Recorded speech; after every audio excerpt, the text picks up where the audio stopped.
Hello everybody and welcome back to the channel. This is a very... I didn't really want to film this today, to be honest with you, but Dan was like, it's how we're feeling, so let's just get it filmed. We've got a new member of the gang and we've also lost a member of the gang. You're seeing this today on the day it's being filmed, and we are... How many days postpartum? 10. 10 days postpartum, and like this... She was born... I feel confused. We got ourselves a McDonald's. What's the date today? She was born on the 5th of September and It's 10 days. It's literally she's 10 days old. Yeah, it's 10 days old. And it's 10 days old. It being Sophia Hawkins. I just feel like it's wild. Like, we're going to talk to you about our birth story, how we're feeling, all that good stuff. We got ourselves a McDonald's. Yeah, we thought we'd do a bit of a mukbang with it. We did. Thought we'd go wild. We will show you her, but she's fast asleep at the moment and I'm not waking her. I'm not doing it for you. I'm sorry. Right now I'm happy that she's asleep and we can get this filmed in peace. Yeah, we're making the most of this quiet time. We are. And so we'll talk about how we're feeling maybe at the end, and we'll talk about the birth story first. I think so. So. Could I have a salt, please? Of course you can. So at 12 around-ish, on the 4th of September, which is actually my due date from the NHS, my waters go. And they go. And they went. Like, they go. It felt like I was pissed. Like I questioned myself whether I was being myself. But it was green, and I was like, what on earth is going on? It was warm and it was green, wasn't it? It wasn't just green, it was like Pink.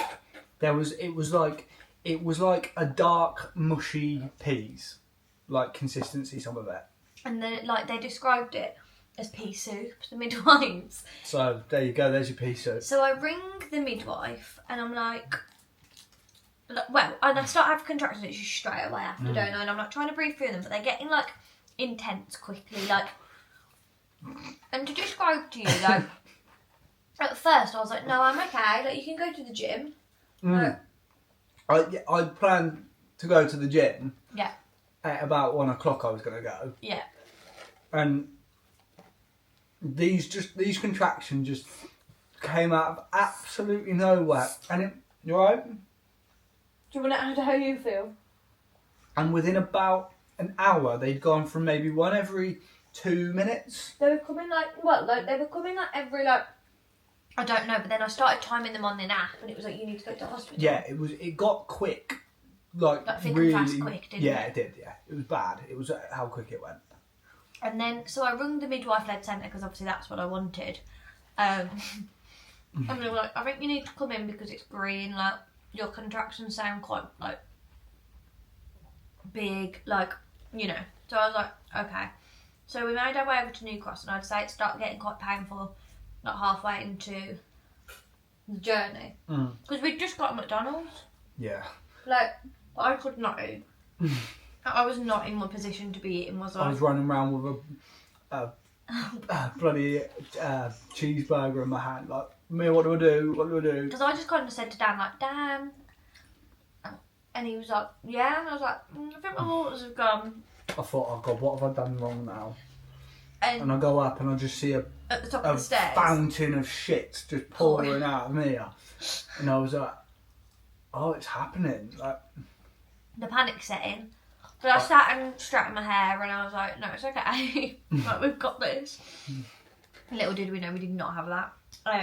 And then so we go to New Cross, we drop Raw off, and we're like, we get there, and she's like, "Can I just say as well?" Parking at New Cross Hospital awful. Is disgusting. It really is. When you've got a woman whose waters are broke, and the last thing you want to be doing is trying to find a parking space. We're going round and round that car park. You wouldn't believe. You've got building contractors parked in the maternity ward car park. Yeah, so that's just a little side rant there. Do better. Don't you stir, Moo. Peaceful. So that was bad, and like the water was just pouring out of me. Like my trousers, like my poor nans had them for a good few days now. Usually they're handed straight back to me. Yeah, they are. Next day delivery. Yeah, white tops come back fresh with the with meconium is still trying to be taken out of my trousers. Our green stuff just shitting out of me, didn't I? Like, it was uncontrollable. And then I got into...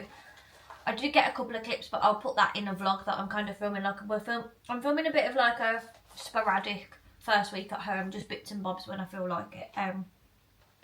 So, yeah, so we get in there, and she's like, do you want some toast? Like, the room was really nice. This was the water bath that was obviously planned room. And it was nice in there, wasn't it? It was very relaxing. There was stars on the fucking ceiling. There was a layout bed for me if I wanted it. There was a lot going on. Like, it was really nice. And then she was like, are you hungry? Do you want some toast? Because I think my blood pressure was over high or low, wasn't it? She was like, have you eaten? And I was like, no. I was in a bit of pain. And then, like, she was like, I just want to check you. So, like, she, like, checked my pad, and she was like, they were kind of just like, you're not giving birth here. Like, you're not giving birth here. Like, we need you to go on a monitor. Yeah. We don't have a monitor.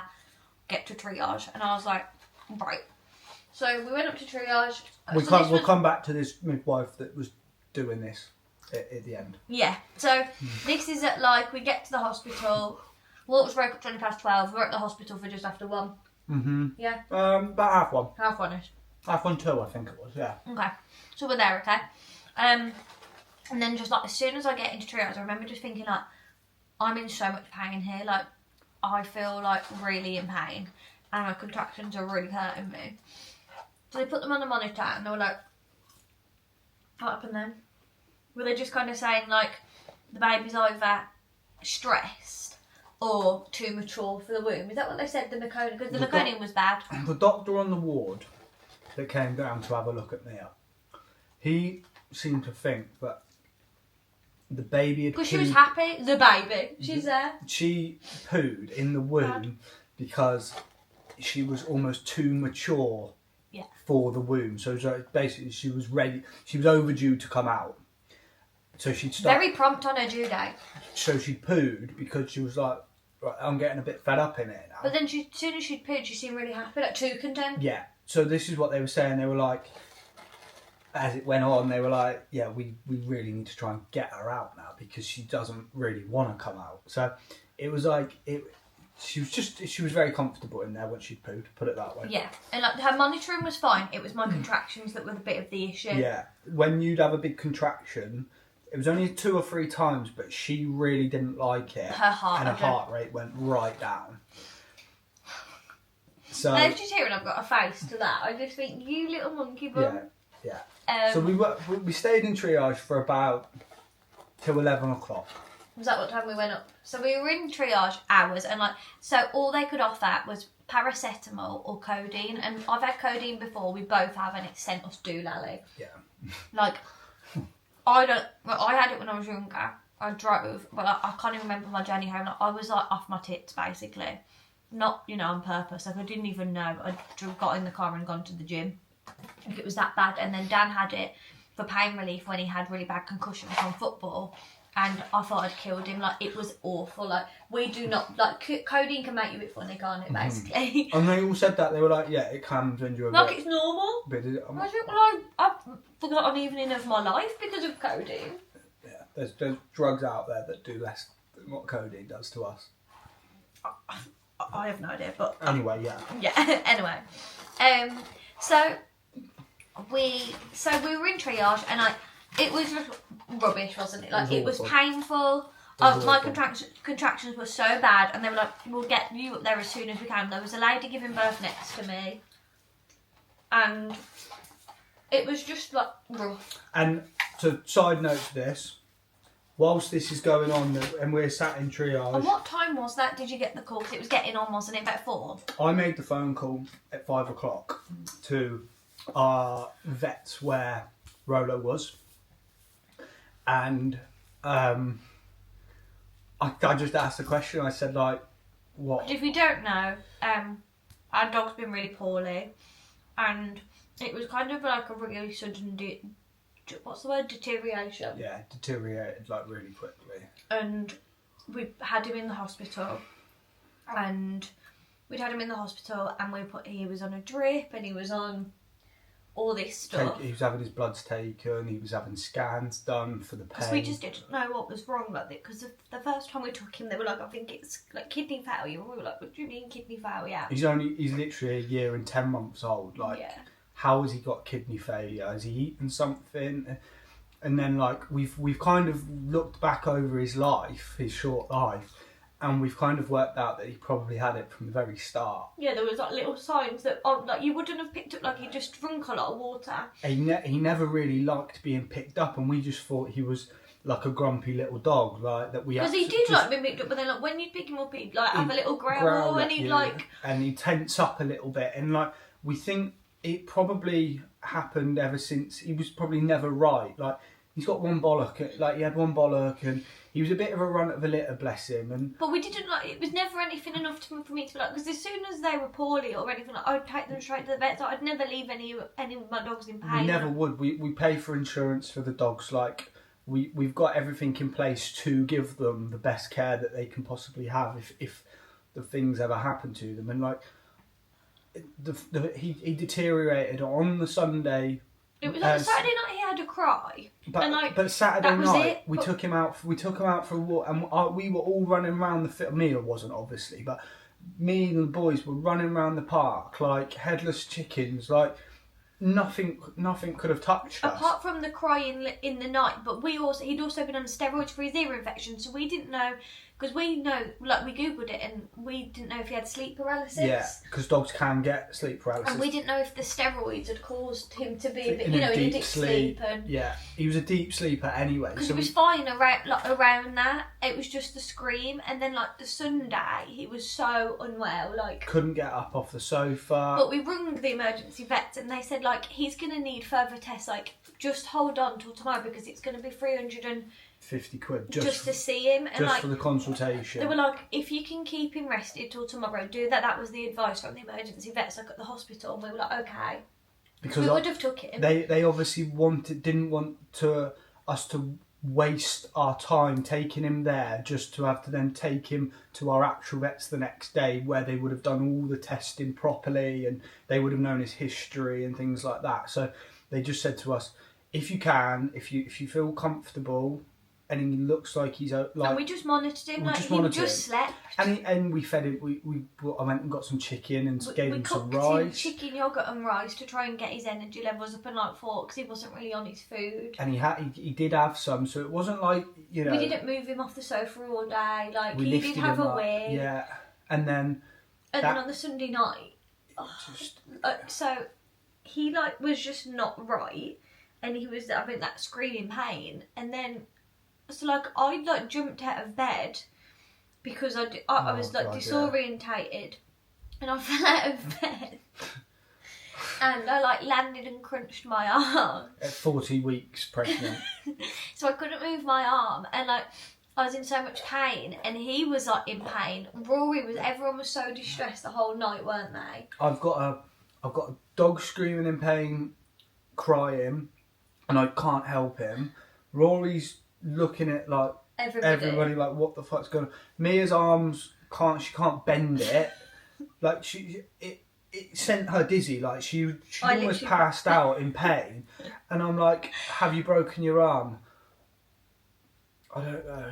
Like it took that long to get a response for it. And I'm like, can you move it? And then she tries to move it and she's almost crying in pain. Wasn't it? And it's crunching and I'm like, I don't think it's broken, but it's not looking good. But anyway, so we make it through the night somehow. I go to Mia's just like I had jobs booked in on that Monday. So Mia says to me like, just take him to the vets like first thing. Because we were ringing the vets, ringing them, and like the anxiety through us. We didn't sleep the rest of the night. Like we slept with Modern Family on. All I did was stare at him because like, the anxiety was just so much. Like. I just wanted to take him then, so I said to Dan, just go to the vets now. Like I don't care about ringing them, just go and get him to see them. Like I can't cope. Took him in straight away, and like one of the nurses straight away said like, yeah, Hamish, the owner, he'll be in a minute. Just wait for him to come, and you'll be in straight away. In the meantime, me and Rolla were sat in the waiting room at like 8 o'clock. another dog gets rushed in and he's having a stroke, and like I'm looking at my own dog and I'm like in tears crying at him because he's so poorly, and then this other dog comes in that's I say even poorlier. He was having a fit and foaming out the mouth, being dragged in by a towel, a big staffy, and I'm like, what am I like? What is going on here?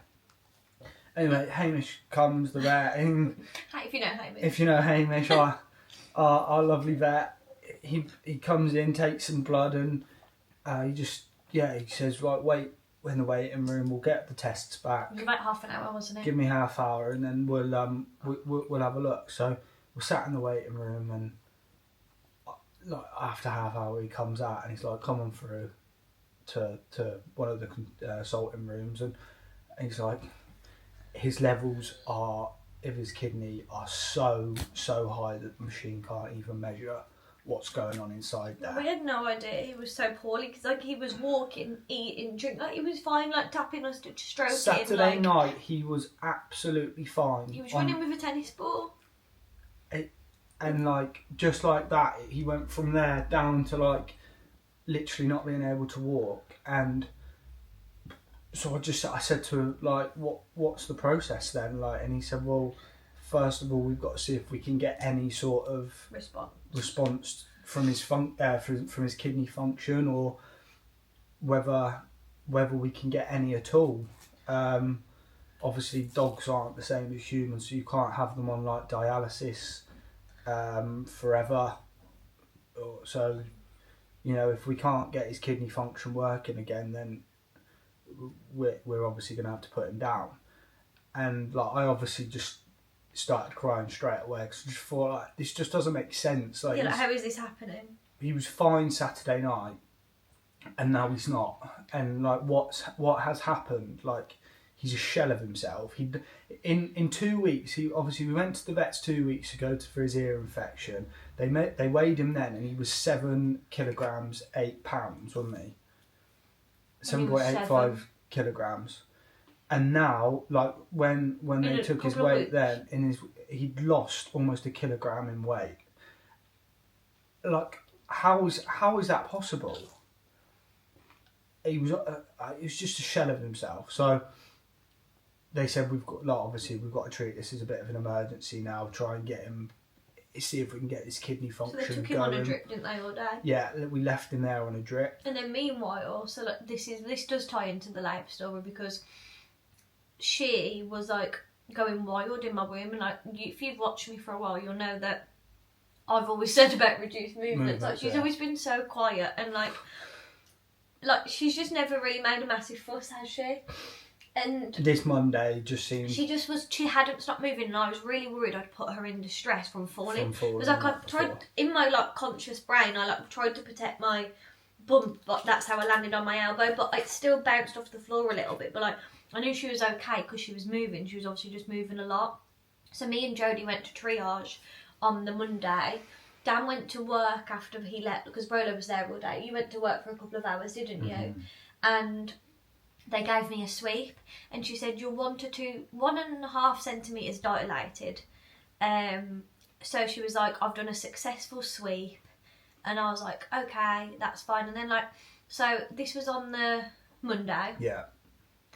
The Tuesday, we went to the vet at the end of the day, Monday.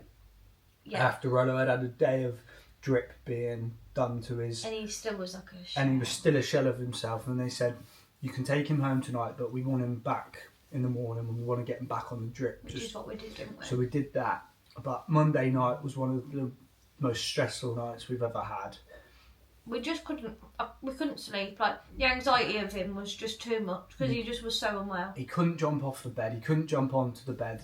And like, you were constantly just watching where he was and make sure that he was okay. But he obviously wasn't okay. Tuesday, we took him straight back to the vets. Another day on the drip all day. Yeah, and then in the night, he wasn't much better, and I was like, we want to give him the best chance, so we like, let's put him in the hospital tonight, because he didn't not care about us, but like, he just wasn't there. Yeah, he was completely distant. It just wasn't right. So we thought, I want to give him the best chance. Let's have him on a night of meds.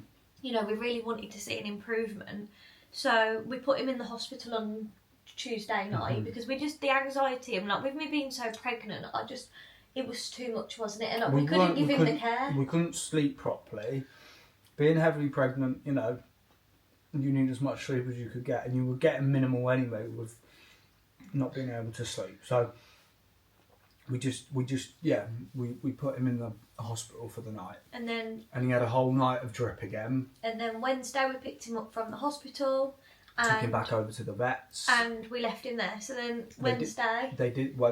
So on the Wednesday they did the bloods again, and they put him in for a scan just to see if there was any, you know, anything going on. Well, I wanted to know if there was like any cancer or like any kidney stones or anything else going on other than this, like what is going on, because I was like, what if something malicious is making him deteriorate and like it's going to be okay? So like on Wednesday we got to take Rory for a walk because Dan's off work, and we're like, he's going to be okay, like it's going to be fine. Like we like had an acai bowl, we sat in the car, we walked the dogs, and we were like, everything's going to be fine, like it is what it is. And then we get home and obviously my waters break. So then snap back to 4 o'clock in the Wednesday evening, because Dan's like, what are we going to do about Rolo, babe? And I'm like, I don't know when I'm having this baby. Like, I feel we're so in confused. Wolverhampton. Like, Rolo's in Great Worthy. Rory's at Sue's. I'm like, do I need to take him back over to Lichfield to the hospital? Because we were going to put him in the hospital again, just to give him the best chance again. Best chance, of course. So I just thought, I've got to ring. And at this point, I was like, I was conscious, but I was just in a world of pain. Yeah, you were. I wasn't on any pain relief because I didn't have any. They had no gas and air, no nothing. Like, I was just breathing through my contractions, wasn't I? Your body had just kind of gone into survival mode with it. Yeah, like I was just kind of staring in pain, wasn't I? And so, yeah, that happens, and I'm like, right, I'm gonna ring him up. So I ring him up, and one of the nurses is like, yeah, we'll get him to ring you back. We'll get him to ring you back. So he rang me back, and he's like, the blood results have come back, and they're pretty much exactly the same. The machine still can't even measure. He just wasn't reacting to any treatment. Like, and he said, like, we needed some sort of like a sign, just because like because he was so young, he'd never been on any medication apart from them steroids. Like, he'd never done anything. Like, he said, like, he should be like, whoa, like like a kickstart. Yeah. Like, kick-started the kidneys. It should have. And we obviously give him 4 days full of meds. IV drip, yeah. But he just said he's not well enough. Like, he's just not. So I said, like, I need you to be like honest with me. Like, what is the best thing to do then? Is the kindest thing to do? Just put him down now. And he said, I am sorry to say this, but yeah, it's because he's not reacting to anything that we've done. So it seems like the damage to his kidney is sort of unsavable. So yeah. So I'm on the ward of the hospital, the maternity ward. There's midwives running around here, there, and everywhere.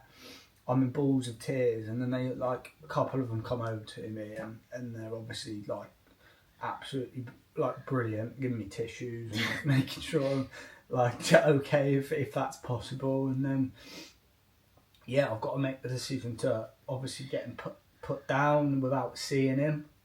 So obviously we couldn't go and see him. Like, we were in labour, and like unless he was on his own, we would just, anyone would have gone with him. Like my nan, like they all offered to go and be with him, and like, but he was sedated at the point, so he didn't even know, and he was already asleep, and it was just the kindest thing to do, because he just was too poorly. So Dan came in and was like, I can't really remember. I just went in and I said, like, it's obviously you can. Well, I knew it was bad because I could hear him crying from the corridor. I knew it was bad. Like, I knew exactly what was happening because I could hear him crying his eyes out in the corridor. So like, Dan just was like, I've got him here. Like, he needs to. Like, because I just felt so bad about not saying goodbye, but like, he wasn't he wasn't awake anyway, so it doesn't matter because he wouldn't have known any different. Like, he wouldn't have made a difference because we said bye to him and gave him a kiss when we dropped him off. And it just feels so, like, sad. So we obviously said okay, so Dan went and rung them back. And you kind of just said, like, you know, okay, like... And then they rung you back, didn't they, when it had happened? Yeah. And they were so lovely, like, they said they had, like, held a paw each of his and, like, he was fast asleep and he had his teddies with him and his bed and, you know, like, he had everything with him and it was the kindest thing to do because he wasn't suffering anymore, but it's just, I don't know, it just really tainted the experience and I think it's tainted the experience. Like, I know this is meant to be a birth story, but this is just what's happening, isn't it? It's part of the birth story. This is part of it and, like... It's just been so crazy because it's just tainted the experience and, you know, the main thing is he's not suffering, like, and he wasn't meant to be here like else he would be, but you just have to trust that. But it's just crazy, so obviously, like, I'm in a world of pain and then, whatever, and then, so, we tried the TENS machine. And that didn't really do a lot. So the TENS machine didn't do much, if I'm honest. I didn't even think about my birthing comb. Pointless, wasn't it? I didn't think about my birthing comb, to be honest. Oh, dear. So they finally get us up to the labour and delivery at about 11 p.m. About 11, yeah. And then... As if that was going to make any difference. But I got gas in air, so they put me in a room. We get to wait till 3 o'clock to get So yeah, so I had gas and air and like met my midwife and she checked me and I was still only 1.5 centimetres dilated from Monday and it's now Wednesday, okay? So all these contractions are basically... They're like, what is going on here? Like, they weren't very happy, but they were like, we really need to induce you now. Like, we need to get this going because you've been in labour. We want to get you on the drip. You've been in labour 10 hours and nothing's happened. Just somebody's getting a bit annoyed. And you're in a lot of pain. So I was like, I can't be induced without pain relief. Like, I can't do it. Like, because I said to them, like, will it make my contractions worse? And she was like, it will make them even more frequent and even more painful. And I was like, I can't. I was like, I'm in too much pain here. Like, I felt so drained. Like, I felt like a shell of myself. And so I was like, get me the epidural, please. Like, I never thought them words were going to come out of my mouth. And I was like, get me that fucking epidural now. Because they were already talking about, like, theatre and things were talked about. But, like, I was in so much pain. I said to Dan, like, what do you think I should do? Like, I don't feel very conscious. Like, you know me better than anybody else. Like, what do you think I should do? And he was like, if you're in so much pain, like, just get the epidural. Like, it doesn't matter. Like, if you want the pain relief, like, and you need it, and, like, you're not coping very well, get the pain relief. Don't make your willy on camera. That's a bit gross. No one wants to see that, babe. So we asked for the epidural, and this is at like 11:30. I'm going for a wee. I went for a poo. Like, I was still shitting my arse out meconium. Like, it was falling out my vagina. Like, you've never seen, like, I had pad after pad. It was just green everywhere, wasn't it? It was like fucking snot everywhere coming out my vagina. And then about 11 o'clock, Ben came. I don't know how I don't remember most of the night, but Ben came, and I love Ben. It's because you were angel of the night. Just he came to give you I this saw him and I thought, I can relief. see his face now just walking in with his machines and stuff. So I was terrified getting the epidural, but I was in so much pain. So, like, it was quite like felt so serious getting it, didn't it? Yeah, well, he fucking putting something into your spine. So what he did, I can't remember what, but I remember that they managed to get me up. And I was, like, contracting through it, and, like, it was a lot, wasn't it? It was a lot. So, and I was starting to get numb because I'd sat on the bed for quite a while. And then what happened was like, they put some spray on my back. Yeah, some cold spray. What else? That was pretty much it. They cleaned it up, obviously, cold sprayed, and then I had the job of holding you up with the midwife whilst Ben. She was 30 weeks pregnant. No. That was our day midwife. Oh, who was that? I don't remember her. You can't remember her? I don't even know what she looks like. I only remember the one who delivered the baby. Do ya? Oh. Was she nice? What, the one overnight? Yeah, she was lovely. No, the day one. Oh yeah, they were both lovely. They were... The first one. Yeah. Who was that? I can't remember her name. I don't remember her. I only remember the 30 weeks pregnant one.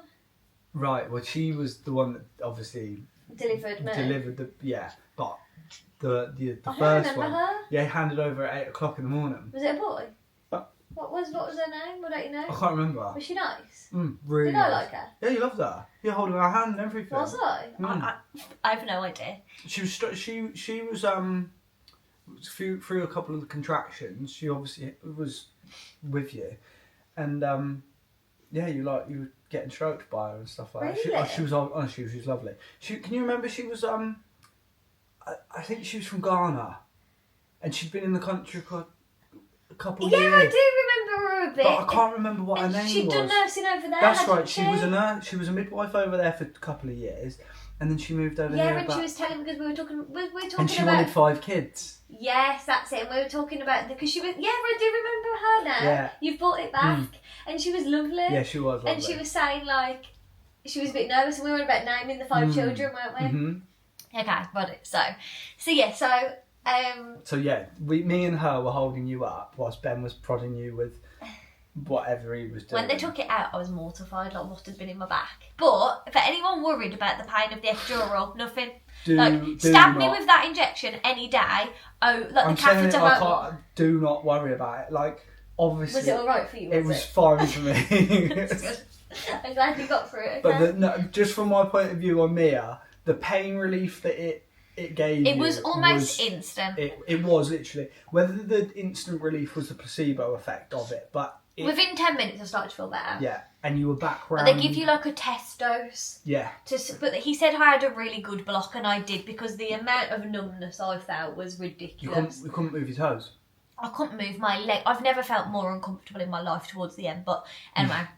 But what they do is they put a test dose in. If you're feeling numb, they start pricking you and stuff like, can you feel this? They like do this up your body until you can feel it. And so then Ben come and put the I don't know if it was a bag, but I could get a top up every 25 minutes. It'd beep yellow, and I could just top it up just myself. Press your button and it doses it down. So I had my epidural, and I started to feel better. This was at 3 a.m. Mm-hmm. And then it was a rough night then because all we were doing was just. They put me on the hormone drip as well. So they didn't do anything before, no pessaries obviously and things like that. It was straight on the oxytocin drip, wasn't it? Yeah. And what? They were worried. So what time did they induce me? Do you remember that or no? It wasn't long after the hormone, the epidural, was it? What induced you? Put me on the drip. Oh right, yeah. Like an hour after. Yeah, about an hour after, because they were just waiting for the right doctor to sign it off, basically the dosage. But they started to worry once you had the epidural that your contractions started to slow down. Everything stopped, didn't it? So they were worried then that obviously we're in labour here, but we've been in it for hours, like over 12 hours. Over 12 hours now. We need to start getting these contractions up again. So because what's the rule? 5 every 10 minutes. 4 or 5 every 10 minutes. That's what they want to see. That's what they want to see. And I went from having like 6, 7, 8, 9. 9 every 10 minutes. To 2, and then they weren't big ones either. And I couldn't feel them. So they were like, now we've got to speed you up again. So they were putting me on the oxytocin drip, and they were like, we're going to put you on this for 4 hours, and then we're going to check you again, and we're going to see what's happening, right? See how dilated you are after 4 hours. You were on a 4-hour check for the oxytocin. The milk monster may wake up. She looks like she's G'ing herself up for something. Anyway, what time was it about? So if they put the hormone drip o'clock? about 4ish, I'd say about 7. Yeah. 7, 8. They checked you again. And we were 7. And you were 7 centimetres dilated. And we were like, okay, we're going to give you another 4 hours. Yeah, because you were obviously reacting to the drip. Everything was going the way it should now. Yeah, we changed midwives. Yeah. Around then, because she did the second check. That's right. The new one, didn't she? Yeah, so we was had... her name Hope? Hope, yeah, we had Hope. And she was 30 weeks pregnant with her 3rd child. Poor woman. She's chucking me around. So at this point, 30 weeks pregnant. I'm not in pain. I am just so numb. My legs have gone huge. You were really uncomfortable. And because I'm like sat, and because I couldn't feel like the block was so good, like I couldn't feel my bum or anything like. And I was sat on this bed like this, wasn't I? Yeah. What I started laughing about a minute ago was it's just come to me, like that you didn't even know that you needed a wee. Like, they had to... Yeah, they were doing an in and out catheter, and like, I was like... The first one that happened, he's not weed for like 2 or 3 hours. Oh, God.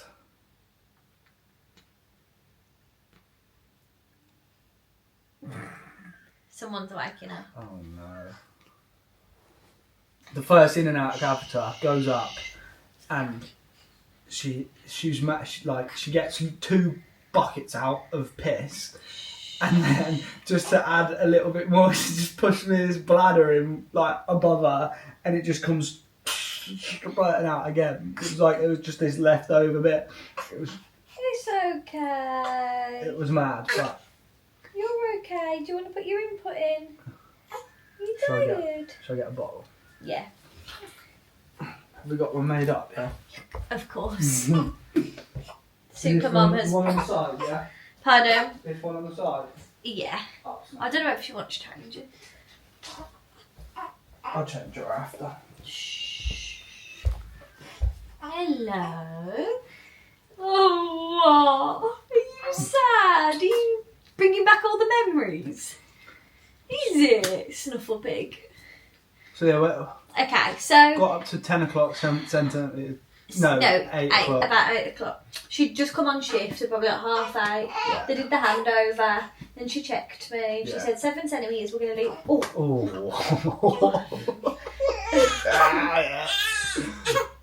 Good boy, Roy. Good boy. She's such a head boy. Alright, come on.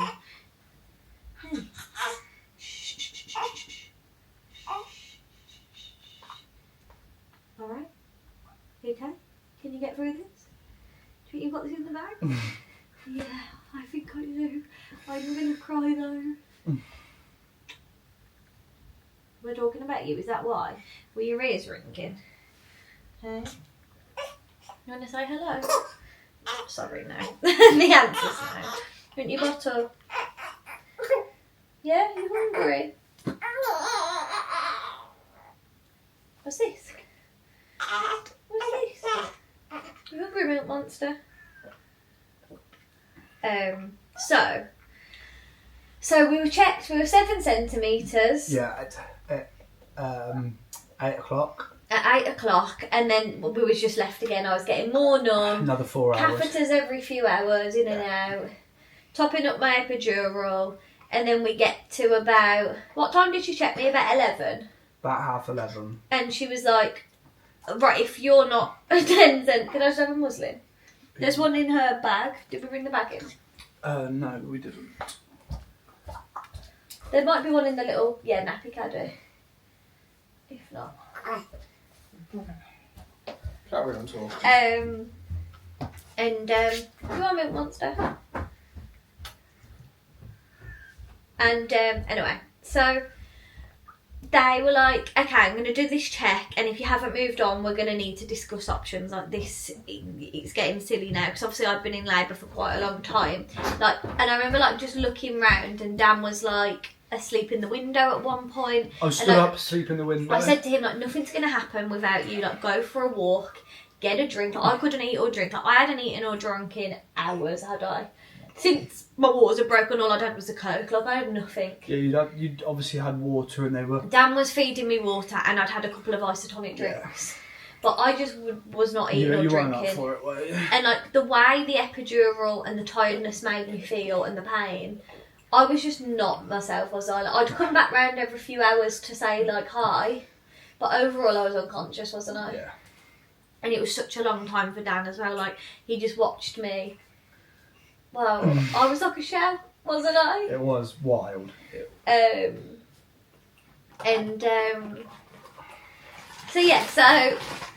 she's like, right, let's check you, blah, blah, blah. And I'm like, okay. So I'm like, come on. And she's like, she puts her fist up there, she's looking around. She's like, can you not feel anything? And I'm like, are you joking? She's like, you're 10 centimetres. You're 10 centimetres. Your cervix is gone. She said, gone? I can't even feel it. And I was like, oh my God. She was like looking at you as if like, how have you not got this baby out yet? Yeah, like, literally. Pardon you. Pardon you.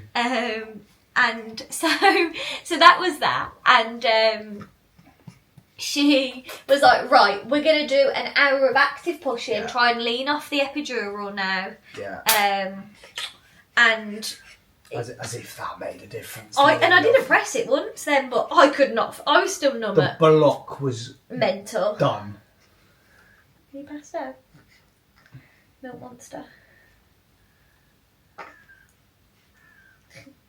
And okay, so she's like, right, we're gonna give you a second, we're gonna do an hour of active pushing and we're gonna see what we can do. So this is where I found it difficult because I had to be one, conscious, and two, I had to push that I didn't know what I was pushing, and like, so the technique of pushing, go on. The technique of pushing is to push down towards your bum. And chin, so they make you go like breathe in, and then you put your chin down and you go, and you're trying to shit yourself essentially. Basically, you're trying to push to your bum. And she was putting her finger in me and saying, like, push my finger away, but I couldn't feel her finger. I was like, what finger? How many fingers have you got? Like, you could put a stick up there and I would not know. Like, this is mental. You were basically just trying to feel this thing that they were telling you to. You're tickling me. But you couldn't feel anything. You could not feel anything. So you're having a poo. Good girl. She's having a poo. Yeah. So what we did was we did an hour of active pushing, and they're like, we're getting the doctors in. Yeah. So these two. Marvin and someone else. Marvin, I can't remember the other guy's name, but Marvin delivered the baby, which we'll talk about. He comes in, he's like, Mia, this isn't working. Yeah. Like, your baby needs to come out now. Like, we've had a few heart decelerations. You're not pushing enough. Like, this isn't good. Like, we need to interfere or we're going to theatre. Basically. So I'm like, okay. So I did an hour of active pushing. I don't know how far the baby was down the canal. I couldn't tell you. They said that they could feel its head or her head. It's weird that she's here. So what the other doctor, not Marvin who delivered it, but the other doctor, he delivered it. Yeah. It's so weird talking about it like that wasn't her. I know. I keep saying it as if it's... We don't... It's just because it's mental. But he puts his hand up and he's like, right, the baby's transverse.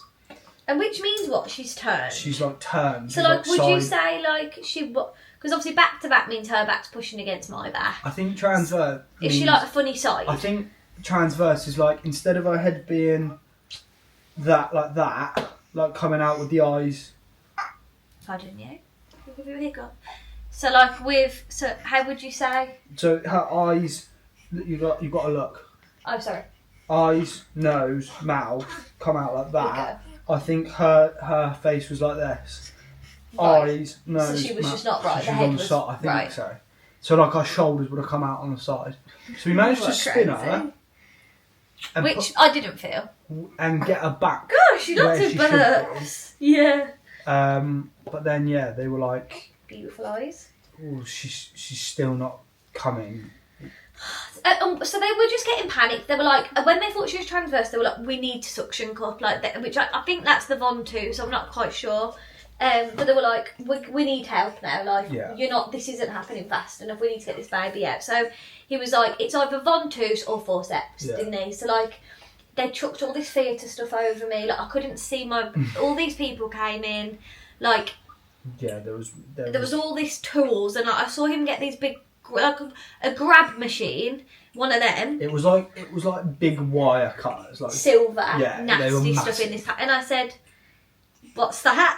And he was like, oh, I tried to hide that. And I said, well, you didn't do a very good job. I was like, what the fuck is that? They were like about that long, weren't they? It got around. You didn't see it to start with, but he had all of his obviously instruments lined up on the table. They brought this like trolley in, and it had all this stuff, and I thought. And I saw this packet with these grips in, and I was just like, oh my god! And then as he lifted them up, Mia clocked them up. What are they? What are they? And he was like, yeah, you weren't meant to see them. And so So then he's like, right, so I still couldn't feel anything at this point. Like, I was not in pain. I was just fed up and I was frightened. Like, I was scared after everything I'd been through that I had to go to theatre, I think. Yeah. Like, I was like, I was so close. You've done 25 hours of this. Like, just get this baby out now. I don't care how you do. I was like, just get her out. And then, like, they set themselves up. They get it from him, and he, like, looks me in the eye and he's like, Mia. And I'm like, yeah. And he's like, this is 20% me, the rest is you. Like, you need to push. I can't do this without you. Like, you need to give me your all and push this baby out. And I was like, okay, Marvin, like, I'll do my best. And Marvin's then like saying, I'm going to have to make a couple of cuts. yeah, so he then gives me an episiotomy. So he's like, this is going to make you... It's going to make you not tear. Yeah. We're going to do this as a damage control. Yeah. Did you see him make the tear or not? No, I don't want to watch that. So I'm assuming he just sliced my vagina down to my bum hole. I've seen the afters of it, the stitching up that he did and stuff like that, but no, I didn't want to watch that part. So yeah, so he gave me the episiotomy. Like, how long would you say all this took before we got her out?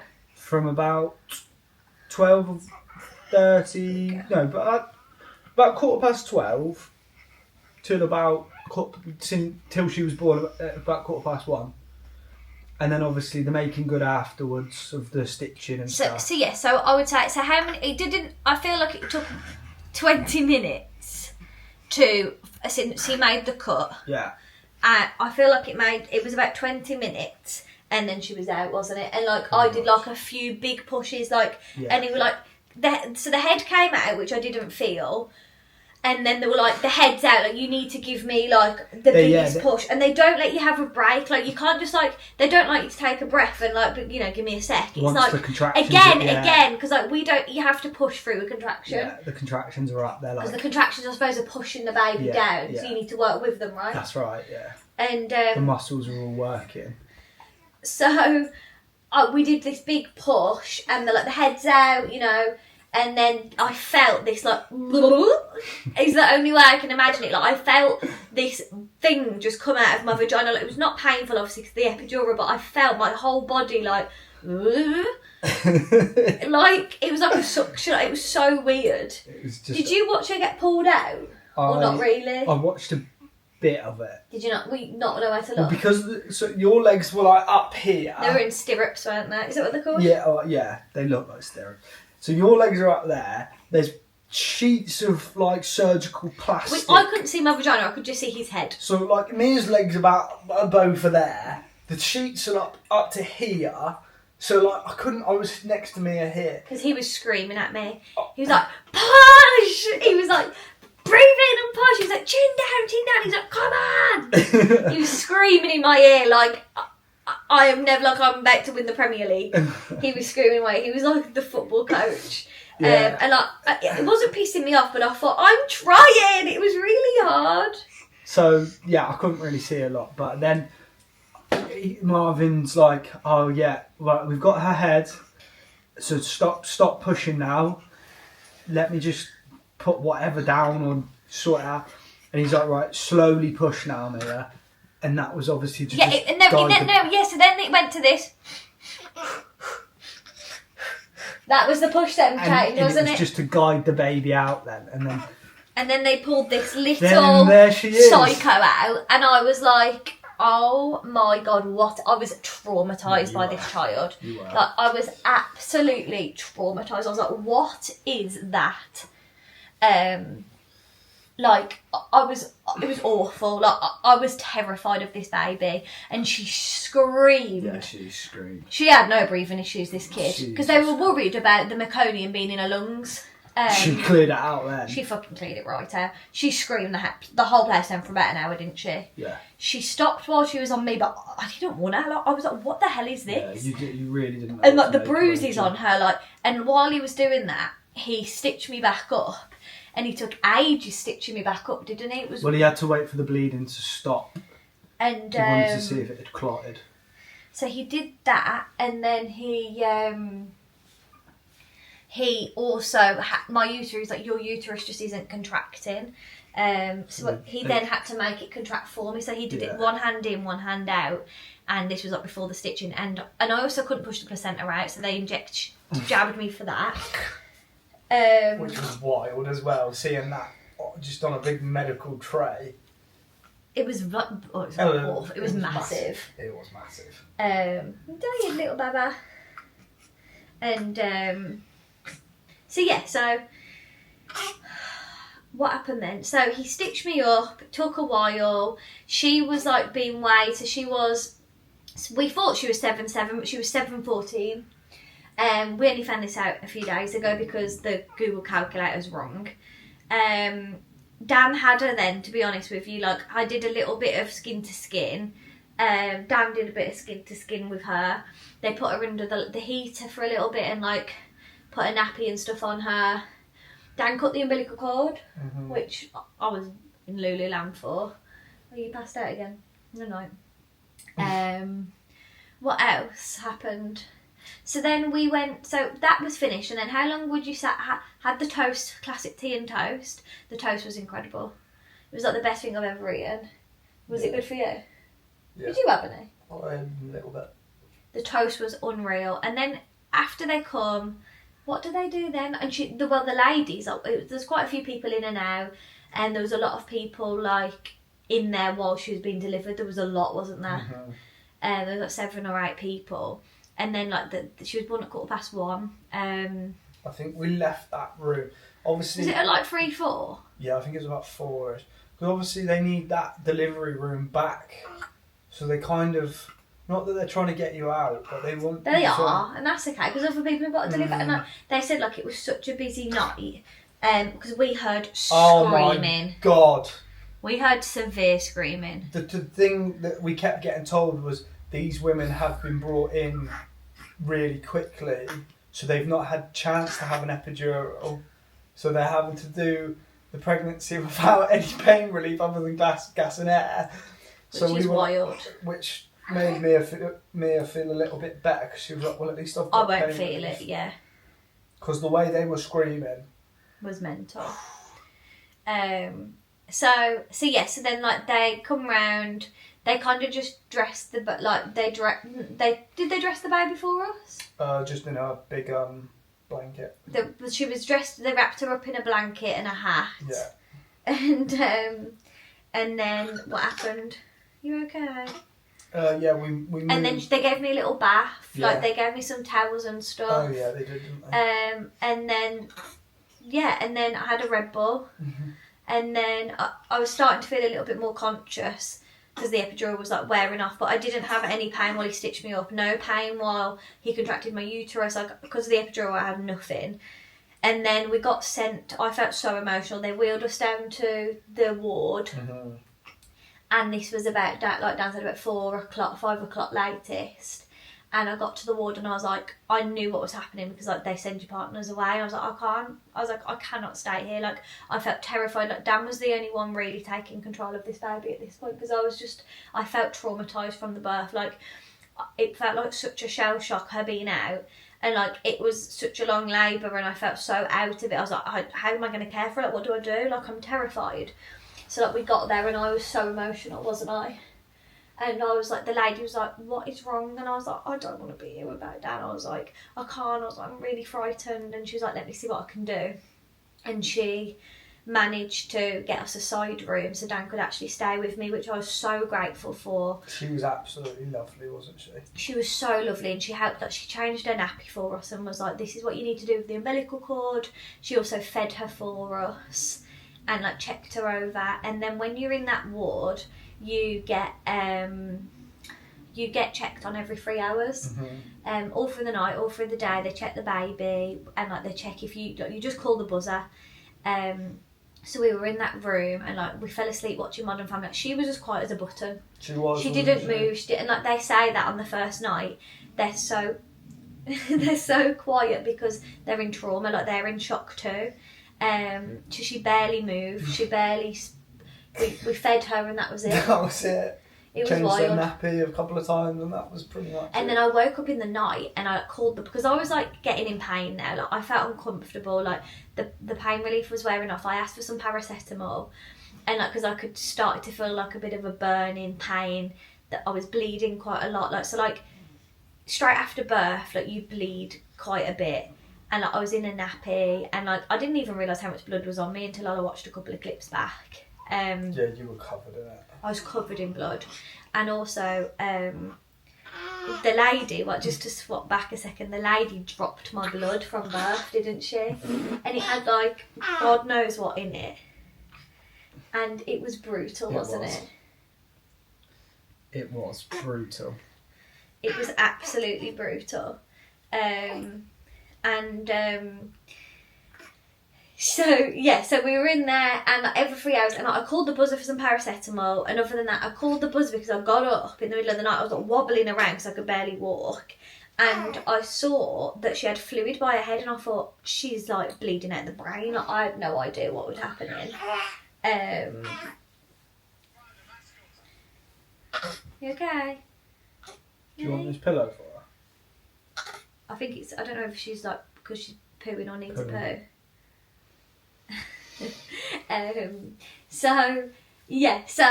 I was like, she was like, fluid by the baby's head, and I was like, I think so, and she was like, it's sick, and I was like, oh, like my brain just wasn't there. I was like, oh, it's sick, and then so like nothing happened overnight, like it was just fine, wasn't it? Yeah. Like the midwives were coming in, we changed her a couple of times, we fed her, like I say we fed her. I fed her, but I don't remember being conscious for it. I was so tired, and like I was grateful that I had a better bed. Well, I said bed. Well, she gave Dan like a reclining chair. I had a reclining chair, so instead of sitting like this, I had this instead. So my hips the next day were so achy and on fire from just being in that position. Yeah, it Would you have wanted to go home though? Would I have wanted to go home? Yeah, for a nice sleep. Well, or not? No, because I. Would you have worried? Oh God, yeah, yeah. I know I would have worried because I've had you worrying to me on the phone. You wouldn't have been able to not be worried. I'd have been crying on FaceTime. Exactly. Anyway, so we woke up in the morning and we were like, we want to get out of here. Like, we'd had enough, hadn't we? The only thing that my iron levels were a little bit low, and my which is completely normal. Temperature was a little bit low. So obviously I'd lost more blood than you were meant to, but like it wasn't a dangerous amount. Like it was just more than they wanted me to lose. Like I mean, did I lose 650 or 750? I think it was 750. And you, on average, they like 500. That's right, isn't it? So basically, the worst part about it is me has been sent home with a load of iron tablets. Yeah, like, that makes my poo black. That is basically the recovery that you've got from it, isn't it? Yeah. It's hardly been... No, so like apart from like I felt a bit in pain with my stitches and stuff, and I still do, like I'm getting a lot better. I'm really mobile, like... Yeah, you are, to be fair. am not someone to sit at all, like I hate sitting down for a long period of time, and it's uncomfortable with stitches. And like not the first day, but like second day we were home, we went on a walk. Mm-hmm. Like I have like been just moving as much as I can. And I've also been showering, bathing with Epsom salts and stuff. And I feel so much better than I did. But like towards the end of the day, I just do feel in a little bit of pain. And like I'd say like for the first couple of days, I was really in and out of consciousness, like drowsiness. Yeah, you were. Like I think that was the trauma though, because I didn't stop shaking from the minute I went into labour, did I? Yeah, you were like literally you looked like you had Parkinson's the way you were shaking. It was crap because everyone was like, "Are you cold?" And I was like, "No." And they were like, "Oh, is it just the adrenaline? Do you think?" And you were like, "Oh, I think so." I don't know. I just wouldn't stop shaking, would I? No, you couldn't. It was your body's way of dealing with it, though, wasn't it? The pain, I think, because I just have never been in so much pain in my life. But like for the first 2 days we got home, the wave of emotion that like was being ridden by you was just 1 minute you were absolutely, oh yeah, I'm just going to go and clean the kitchen. I mean, you gave birth yesterday. But then the second minute I'd be crashing, I was crying and I felt like, what the hell? It's and like honestly I felt so mad. And like the way I felt traumatised by this baby at the start, like I was too scared to pick her up, hold her, dress her. Like Dan did, like for the first day, Dan did everything. Like until we got home, like I was too frightened to pick this baby up. Like I felt terrified of her. And then like the next day in the hospital, so we got released about 1 o'clock. Yeah. 1, 2 o'clock. About 1 Because o'clock. they did her checks at 1. Yeah. And they did her discharge. Discharge walk. They kind of just they made sure I was okay. They gave me a blood test. They took my catheter out for me. They checked Missy over. She failed one of her hearing tests. And that was it. And they were like, the midwife will come tomorrow. So, going back to what we said about the midwife from the maternity-led ward. Yeah. She came in and quite a few of them were like, hello, are you still here? And I was like, yeah, I know. Like, she came in and she did the spinal check of her, the heart check, just basically checked her hips as well. And we were talking to her about everything, and she was like, when you came in yesterday and we tested your urine, she said, and your meconium, she said, that is one of the worst meconium levels I have ever seen in a baby. She said it was so high, we were really, really worried. Like, none of us could say anything to you. Because they were like, normally it wouldn't bother us, but like a little bit of meconium, but they were like, we couldn't keep you there. And I was like... We were trying to play it all calm, we're just going to take you up to triage. Behind the scenes, everyone was panicking because they thought, this baby is in serious stress here. Like, we'll get her on a monitor now. She's a right tricker. She said normally we with women with meconium, we don't let them stay. Yeah, we don't put them on a monitor. We just let them sit in a waiting room and wait. Imagine me all over contractions. But they were like, oi. They were like, yours was so high, we had to get you on a monitor straight away just to make sure. So she said, well done for having the highest meconium levels. Raw. Stop it. Leave your bits, please, darling. Yaki. Raw. Rory. Stop looking at Dad. Raw. I don't want you to do it either. So yeah, we got our discharge, we came home, and then my mum's been here. My mum went yesterday, so she stayed for 10 days, and honestly, it's been wild, hasn't it? It's pretty crazy. They kind of do. It's mad how you get sent home and you're like, what do I do now? You've got all this help in hospital. And they do help you. And every midwife we met was lovely. Absolutely, and doctor was absolutely And my lovely. advice is, ask as many questions as you want to. Anything you feel worried, ask. Don't feel frightened, because once you're home, And I'm not saying there's no help, because they give you you can ring triage, you can ring aftercare. There is a lot of numbers they give you, but if you want to be shown anything, I would say don't care about your pride. You haven't got any. You're a first time or second time or whatever parent. If you need help, just ask, because there's so many single parents and things that give birth on their own with no care, no help. Yeah. And it's so daunting having this baby that you're just you have no idea what they look like in your womb. You've pushed this baby out and you're like, what the fuck is that? Yeah, you've just basically given this to me. Yeah. And now I'm expected to look after it. Yeah. And I've never done it before. Yeah. And I have no idea what I'm doing. It's wild, isn't it? It's crazy. And like we said, we're 10 days postpartum, and we feel like my mum's gone home now, so I think that's why it's hit us more today, because we had help, and it was nice, because my mum's done this before, and it was just nice to know you can carry her like that. Yeah. You can feed her like this. It was nice to just have a little bit of support. But today, we were just whoa.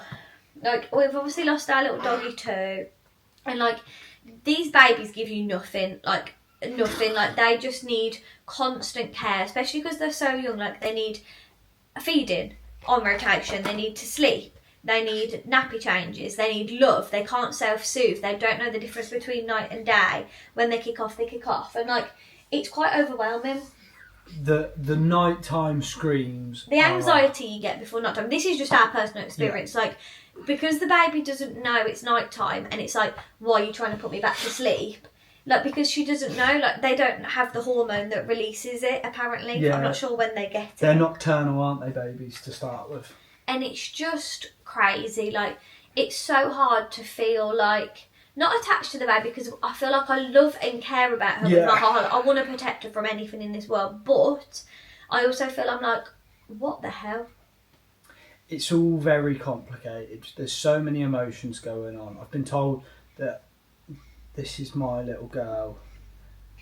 And then she screams in your face and like doesn't know who you are, essentially. She doesn't want to be cuddled by me when she's crying, and I'm like, well, I'm meant to do this. Yeah, it's crazy. There's just so many different questions. You learn so much every day. Yeah. Don't you, about yourself and about the baby and people say like when they're here they change every day, and they do change. She looks different to me every day, and especially because she had forceps, like she has a lot of marks and stuff that change every day. Yeah, and like it's her eyes will like every day they get that bit brighter or a bit bigger, wider, and like she's a bit more observant, and you just think like, I think we'll fall in love with her more and more every day, and I think we'll find our feet more and more every day. But like if we were to sit here and say we weren't overwhelmed and weren't a little bit stressed and felt like our lives been dipped upside down, we'd be lying, because like 100%. This morning was rough. Like I felt so emotional, like, you know, whether it's the baby blues or whether it's just crazy hormones, there's so much going on, and like with your own body you're trying to heal, and like Dan's never been a parent too, like you're just trying to do so much, and you're trying to like we've obviously we're both self-employed, so we're like trying to navigate that, and like Dan's like, obviously we're trying to move house, and like we've lost our dog, and like there's just so much going on. It's wild. It's been a wild 10 days. It has, and like it's only gonna like it's probably going to get more wild, and like we've had it, like also if you haven't had a baby, like to expect a lot of appointments, like you have to go. We were at like day one, the midwife come here and like she was a little bit jaundiced but not enough for treatment, and then they do the heel prick test on like day 3. She like now has passed a hearing test, and we've got a health visitor tomorrow, and then we've got an appointment on Tuesday, and I feel like it is just crazy. I like also like your whole body like is just so different, like the way the bump just kind of within a couple of days it disappeared, and now I just like my body just looks wild. It's crazy how much your body's changed in such a week or so. It's taken 9 months to get to where it was. Yeah, huge. And then within like 2 days it had been like, where's the stretch marks got? Like they're there, but they are like, so less. And they're like prominent. On a load of saggy skin at the moment, because like where my skin had stretched, like my body's gone like down a lot. Like my legs were so swollen. Yeah, my feet were so swollen. You had to wear the my hands, socks. Like my fingers have never looked so good in my opinion. Like I can fit my ring back on. I kept saying Mia was full kit wanker because she had her football socks. I had my stockings on. Which probably didn't go down very well, but... No, gotta have a laugh, in you? You've got to have a laugh, in you? So yeah, so I feel like we're finding parenthood mad. We are finding it mad. And like getting into a routine, like, and the constant like mother instinct of like, is she breathing? Yeah. Is she okay? Is everything alright? Like, it's just mental, I think we're just trying to say to each other at the moment... It's okay, like we're just trying to ride it, aren't we? It is okay to feel like we don't have a clue. Yeah. And it's hard. It's hard to let go of the control of like, we have no idea. No idea. But we can't make a routine at the moment because we haven't got one, and we don't know. And she's too young to have a routine. We don't know a routine. She just needs support in all areas of her life, doesn't she? She needs love. She needs care. She needs food. She needs something. She needs something. So like, and also like, no one talks about how hard breastfeeding is. Oh my god! I always said I'd like to try it, and like she latched on and things like that. Like, how anyone feeds baby on colostrum, no idea. And then I don't know whether we just have a ferociously hungry little Maggie. I don't know. I don't know. But she was just so hungry with my breast milk. Like, it wasn't providing, it wasn't doing the job, and she was so unsettled, and the pressure on me, like, I couldn't been managing to get like 60-70 mil out of them as well. Yeah, like, it just wasn't enough, like when I was exclusively breastfeeding. So now we are doing combined with formula, and I'm also pumping. The breast, like, the pain of breastfeeding is one of the worst things I've ever felt. The stress of it, like, not like your baby's hungry because of you, is just so much pressure, in my opinion. Like, it's crazy. So yeah, I think that's mainly everything we kind of wanted to talk about. It's just wild over here, so bear with me. It is incredible. It is, regarding the breastfeeding, if you've got this abundant supply of it, which some people do, and then milk, like my mum said her milk come in the next day, and mine was like day 3 or 4. 3 or 4, wasn't it? Yeah, and like if you can do it, amazing. And it's such a beautiful thing. It like for me, looking at Mia like feeding our little girl. How many times did I say to you, I just can't get over this? No, and it's so nice to feel like that, and like it's not as if like I don't want to at all, but my supply just isn't there. Like, and I've really tried, and I just like we've been like there's so much going on and like so emotional anyway, and like being the reason your baby's crying because she's hungry and you can't do anything. It's just mental.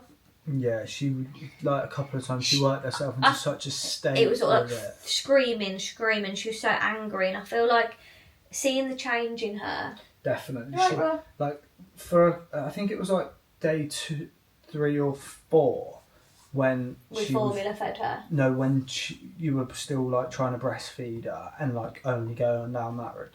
She got to the point where she was so angry. She was like, she turned bright red and she'd made herself start coughing because she'd been crying so much. It was awful. It just wasn't nice to see either of you like that. And like, I think you kind of just made the decision then, like, I can't do this. I want to try. Yeah, it's too much. And how content this baby is being fed. This is all she loves, feeding. She loves food, doesn't she? She loves food. And she's got that sleep. Like, she freaking loves food. So if you have any, I'm going to do a Q&A because you guys have got so many questions, and I was going to combine it, but I knew the births are over, no idea. I think this says 70 minutes. So, like, you've got 70 minutes already of us talking, so I don't want to make this any longer. So any questions you have, leave it down below. I'm going to do a Q&A and like also ask any questions because I didn't do one in pregnancy. Like, if you have any questions of pregnancy, any questions postpartum, I'll try and answer them the best I can. I'm going to do like everything I've bought for my baby, and also like everything we've used and not used. I'd say we've used a lot of things I've bought. Yeah, we have. I'd say I definitely don't think I've overbought anything. No, I don't think really, do you? I don't think so. I'm trying to think of anything that we've just been like, that is pointless. Yeah, one thing, TENS machine. The TENS machine. But then some people say it's a lifesaver, so don't not get it because of me. What we've learnt to say to each other is every pregnancy is completely different. And every birth. So do not compare yours to someone else because it's just not possible. And my birth, it was so different to what I actually anticipated and wanted. But now, like, going into it, like, thinking back, like, that's fine, like, it's okay. I got the birth that I was meant to have. But also, when people say, like, just breathe through it, there's only so many breathing you can do. Like, I breathed through it for... You breathed through how many hours? About 14 hours, 15 hours. Yeah. And I was so exhausted and in so much pain. I just couldn't do it anymore. And it's not like a light period pain, in my opinion. I felt like my insides were being fucking ripped out by the devil. The fact that you went pretty much unconscious says to me it's probably not quite the same as a period pain. At the start, it's okay if it stayed like it did at the start, but it quickly ramped up. And I think if you are, obviously every birth is so different. Like, we had people in there, like we said, screaming. The ladies in there that were screaming are definitely saying more than period pain. The way they screamed was absolutely horrifying. Yeah. But I don't want this to scare anybody, put anyone off, because like the most beautiful thing has happened. Like, I birthed a human being with ears, eyes, mouth, nose, lips, kidneys, organs. Like, this baby was inside me this whole time, which is wild, and like she's healthy, and like I'm so grateful for that. And like me and Dan were saying, like in the night he was like, oh, I don't know if we could do it again, and I was like, I could.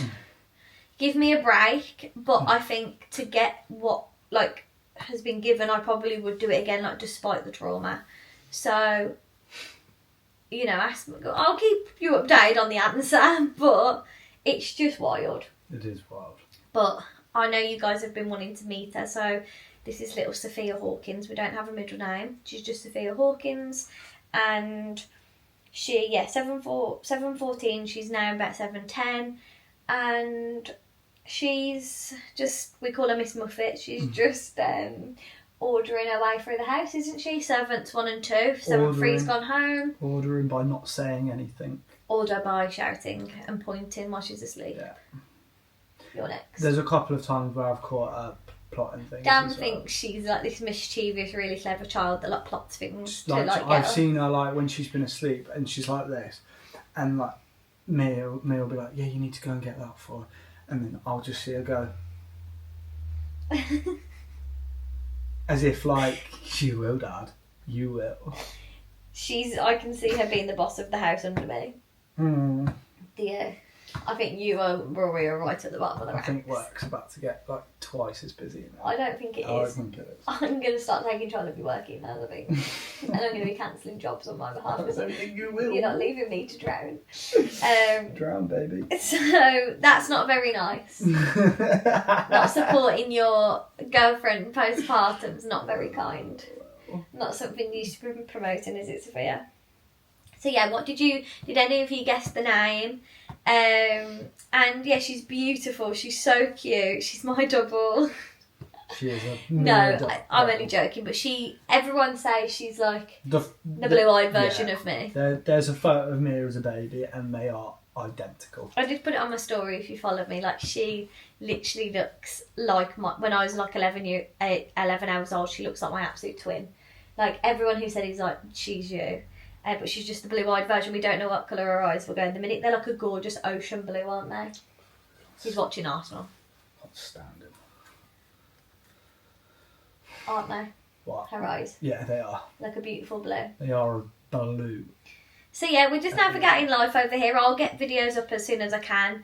I'm like stuck how I feel about filming at the moment. Like go every day. I'm just taking it as it comes. And yes, we'll update you soon. I'll keep you updated on TikTok and things like that. But we've now got some duties to get on with while Missy's asleep. We've got to tidy up because unfortunately household things just don't seem to do themselves when you've had a baby. Nothing stops. Mm-hmm. Which is wild, isn't it? It is. It's disgusting. But the Arsenal are on now. So they're going to be going on the TV. Well, they'll be going on Dan's phone while he runs the hoover around, I assume. So yeah, we've got bottles to sterilise. Yeah. Stop being unkind. It's not very nice, is it? But yes, how did you find the birthing experience? Still finding it wild. He did shed a tear though when I pushed her out, which made me feel good. Yeah, it's so wild. So wild. Seeing like you in so much pain and go through all of that, it really. And then like you just get given this baby, and I was like, oh my god. No one can prepare you. Look at her. Perfect angel. She's so cute. She's something alright. She's so cute and she smells so nice considering she was covered in shit. Mental. Well played. So yeah. Oh no. Dan's tuning off now. So we're going to go. I hope you enjoyed this video. I love you guys. Any tips or anything like that, welcome. Constructive criticism only. It's all help each other. Help each other. Help. So yes. Bye from our little gang, the Awesome Foursome, and I'll see you in my next video. Love you guys, and thank God the pregnancy journey's over, hey? Thank God I'm not pregnant. The heartburn's gone, the restless legs have gone. Right, stop it. Sorry. No one cares. Bye guys. We love you. Bye from Sophia. Follow on Instagram for more like better view of her because she's just sparkoed right now. But yes, I'll see you in the next video. Love you. Love you.